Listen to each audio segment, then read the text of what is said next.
ඒතකොට විභාගයෙන් පස්සේ math science කරනුන්ට එහෙම මේක ටිකක් වැදගත් සහ ටිකක් රහයි. රහින්ද නිකම ටිකක් කියන්නම්.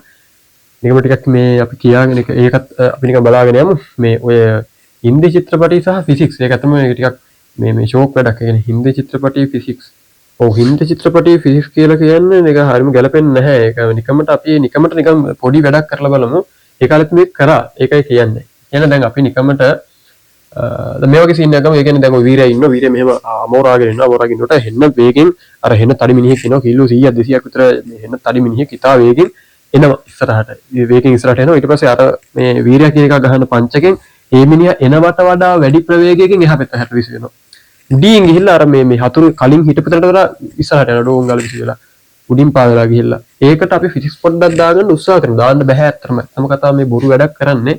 හැබැයි නිකන් මේකෙන් තව දෙයක් දෙන්න පුළුවන්. දඩි පිටි ගාලා දාගමු. සාමාන්‍ය පෙළ නෙමෙයි. මොකද උසස් පෙළ භෞතික විද්‍යාව ඇතුළතදී අපි කියන්නේ මෙහෙම කතාවක්. බලයට එක එක අර්ථ දැක්වීම් තියෙනවා. සරල අර්ථ දැක්වීමක් විදිහට ගම්‍යතා පරිවර්තනය වීමේ ශීඝ්‍රතාවය කියලා කියනවා. ඒ කියන්නේ ගම්‍යතාවය කියන එක දන්නවනේ. යම් වස්තුවක ස්කන්ධය ප්‍රවේගයෙන් ගුණ වුණාම එන එකට ගම්‍යතාව කියලා කියනවා. මේක ඕනේ නැතුව අහගන්න එපා. බලලා. හරිද? ඕනේ නැතුව අහගන්න ඕනේ නැහනේ. කොට නිකන් විතර අපිට ගාරි බීර වලට ටක් ගාලා ඉක්මනට මේක ලිල ඉවරයිනේ. මේකත් මරු වැඩක් ඉඳ කියන්නේ. රසට එපා බං. විෂයක් උගන්නන්න. විෂය රස කියන්නේ මේ. විෂයක රස දෙන්න නැත්නම් පළක් නැහනේ. ඒ පළක් නැහැ. අපි දාලා බලන්න යන්න වැඩේ. එතකොට MV කියලා කියන්නේ යම් මොහොතක අපි නිකන් මෙයකව නැතුව MV කියලා කියන්නේ යම් මොහොතක ගම්මිතාව කියලා කියන්නේ ඒ වස්තු ස්කන්ධය සහ එයා අපි බලන සමුද්දේශ රාමුව ඇතුළතදී චලනය වෙන ප්‍රවේගයේ ගුණ කරාම එන එක තමයි ගම්මිතාවය කියලා ගන්න. රේඛීය ගම්මිතාවයත් ඔක්කොට කියනවා. එතකොට ওই බලයක් යොදීමෙන් වෙන්නේ ඔය වස්තුවේ තියෙන රේඛීය ගම්මිතාව වෙනස් වෙනවා. යම් කිසි රේඛීය ගම්මිතාව ප්‍රමාණයක් වෙනස් වෙනවා. ඔය බලය කියලා අර්ථ දක්වන්න පුළුවන් අපිට යම් වස්තුවක අපි සලකා බලන කාලය ඇස්සේ එයාගේ ගම්මිතාවයේ සිදු වෙනස් වීම. ඔකයි ගම්මිතාව සිදු වෙනස් වීමේ ප්‍රමාණය බෙදෙනවා ඒ ගම්මිතාව වෙනස සිද්ධ වෙන්න ගත වෙච්ච කාලෙ. ඕකනේ සරල කතාව. එතකොට අපි ඕක දානවා මෙන්න මෙහෙම. දැන් අපි හිතමු මෙහෙම දානවා කියලා. ඔය මිනිහාගේ ස්කන්ධය කිලෝ 100යි. කොහොම කියලා දාමු. කිලෝ 100යි ඊට පස්සේ ඒ මිනිස්සයා සාමාන්‍යයෙන් යුසේන් බෝල්ට් නෙමෙයි නම් තප්පර මීටර 10ක්වත් එන්න බෑ කියලා ගමු. අපි 9න් විතර දාමු. 9න් දාමු. එතකොට ඒ මිනිස්සයා කලින් ওই කිලෝ 100 මිනිස්සයා මෙතන තමයි වීරයා ඉන්නේ. වීරයා ඉන්න පැත්තට කිලෝ 100 මිනිස්සයා 9යි ms ඍණ 1ක ප්‍රවේගයකින් හරි වේගෙන් කියන්න ඕන මගුල ප්‍රවේගයෙන් එනවා කියන්නකො. හරිනේ. ඊට පස්සේ හරි ඊට පස්සේ දෙවෙනි එක. මේ පළවෙනි අවස්ථාව දෙවෙනි අවස්ථාව ගන්න පුළුවන් නේ වීරයා හිටියා. මේ ඉන්න වීරයා දැන් දැන් වීරයා අවස්ථා දෙකනේ. වීරයා ඉන්නවා. වීරයා ගැහුවට පස්සේ මිනිහා යනවා. අනිවාර්යෙන් මේ 9 ms ඍණ දෙකට වඩා එන ප්‍රවේගයට වඩා එන වේගෙන් යනවනේ බං. අපි නිකමට දාමු කීයද? ගැලපෙන්නත් එක 11 ms ඍණ එකක් දාමු. යුසේන් බෝල්ට් වගේ ඍණ එකෙන් එහා පැත්තට යනවා යුසේන් බෝල්ට් වගේ. හරිනේ. විසි වෙලා උඩින් යන්නේ. එතකොට මිනිහා ගහන පාරට හරි ගහන පාර උඩින් යන්නේ. එතකොට මෙයාගේ ගම්මිතාව කලින් කොච්චරද? මේ දිශාවට MV මම මේ එක දෙක මකන්නම් දැන් වැඩ නැහැ. දාගන්න MV කියලා කියන්නේ 100 වතාවක් 9 900යි.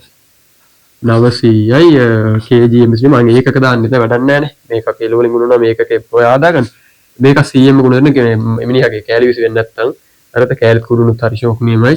1100යි නේද? එතකොට 1100යි මූව 100න් ගුණ වුණා. මේක කිලෝ 100ක් නේ. කිලෝ 100ක් මූත් කිලෝ 100න් තමයි ගුණ වෙන්නේ. හරි. වෙලා තියෙනවා කියන්නකො.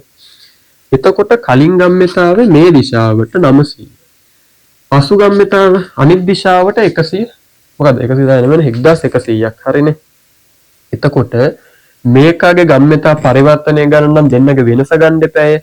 දෛශික මගුලක් එපා. නිකමට කල්පනා කරලා බලන්නකො. මෙහෙම 900ක් මේ පැත්තට තියෙනවා.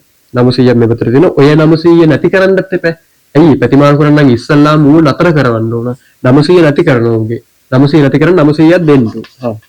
ඊළඟට අනිත් පැත්තට 1100ක් දෙන්න නම් තව 1100කුත් ඇති කරවන්න ඕන. 900 නවත්තන් 900ක් දෙන්නත් ඕන. 1100ක් ඇති කරන්න 1100ක් දෙන්නත් ඕන කියලා මුන් දෙන්න එකතු කරනවා. එතකොට ගම්මිතා පරිවර්තනය ඩෙල්ටා MV.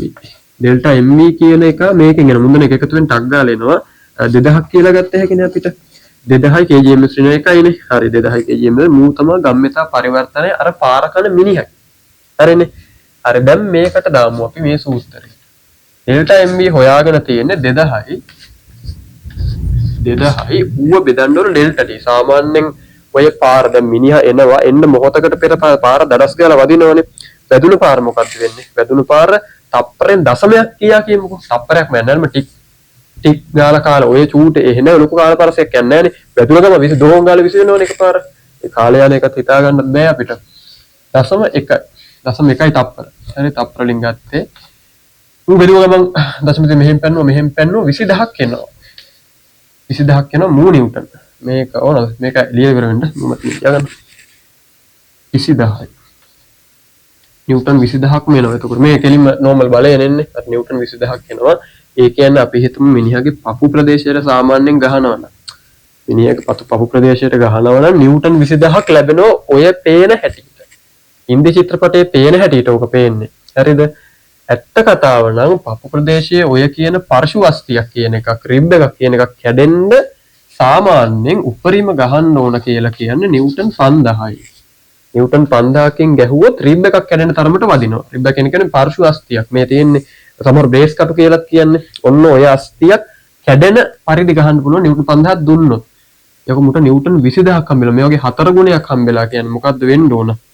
හරිම මිලේච්ඡ ක්‍රියාවක් වෙන්න ඕන. එහෙමනේ වෙන්න ඕනේ. ඒ කියන්නේ ගහනවා අපි දඩස් ගාලා ගහන පාර ඔය පපු ප්‍රදේශයේ පසාරු කරා යනවා වගේ වැදින්න ඕන. අපේ ලෝක ෆිසික්ස් වලට අනුව නම් පපු ප්‍රදේශ පසාරු වෙන්න ඕන.